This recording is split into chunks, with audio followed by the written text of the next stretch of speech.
കോഴിക്കോട് ജില്ലയിലെ വിലങ്ങാട് ഉരുൾപൊട്ടലിൽ ദുരിതമനുഭവിക്കുന്നവർക്ക് സഹായങ്ങൾ ഉറപ്പുവരുത്തുന്നതിന് ഇന്ന് ചേർന്ന മന്ത്രിസഭായോഗം തീരുമാനിച്ചു. വിലങ്ങാട്ടെ 4 വാർഡുകളെ ദുരന്തബാധിത മേഖലയായി സർക്കാർ പ്രഖ്യാപിച്ചു.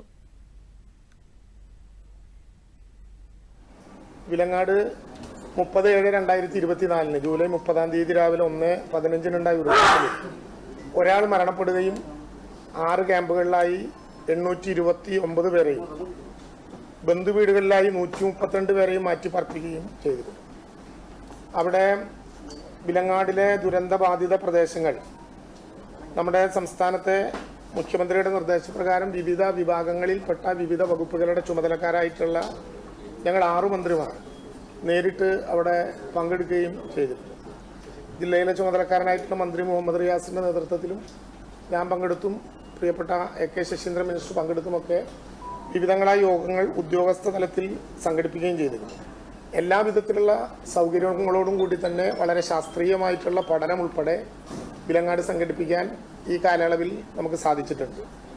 അവിടെ ക്യാമ്പുകളിലുണ്ടായിരുന്ന ആളുകളെ ഇപ്പോൾ താൽക്കാലികമായി വാടക വീടുകളിലേക്കും ബന്ധുവീടുകളിലേക്കും മാറ്റിപ്പാർപ്പിക്കുന്ന സ്ഥിതിയുണ്ടായി. ഒരു ദിവസം മുമ്പ് പ്രസ്തുത പ്രദേശത്ത് വീണ്ടും വലിയ മഴവെള്ളപ്പാച്ചിലുണ്ടായപ്പോഴും ആവശ്യമായ വിധത്തിൽ ഇടപെട്ട് ജില്ലാ ഭരണകൂടവും MLAയും ജനപ്രതിനിധികളും എല്ലാം ചേർന്ന് ബഹുമാനപ്പെട്ട മന്ത്രിയുടെ പൂർണ്ണമായിട്ടുള്ള നിരീക്ഷണത്തിൻ്റെയും നിർദ്ദേശത്തിൻ്റെയും അടിസ്ഥാനത്തിൽ ആ കാര്യങ്ങളും നിർവഹിക്കാൻ കഴിഞ്ഞിട്ടുണ്ട്. അതനുസരിച്ച് നമ്മുടെ ക്യാബിനറ്റ് വളരെ പ്രധാനപ്പെട്ട ചില തീരുമാനങ്ങൾ എടുത്തു. ഇന്ന്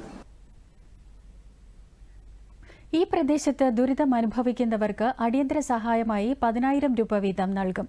കൂടാതെ തൊഴിലാശ്വാസ സഹായമായി 3,000 രൂപ വീതം കുടുംബത്തിലെ ഒരാൾക്ക് ലഭ്യമാക്കും. താൽക്കാലിക പുനരധിവാസം എന്ന നിലയിൽ മാറി താമസിക്കുന്നവർക്ക് വാടക ഇനത്തിൽ 6,000 രൂപ നൽകും.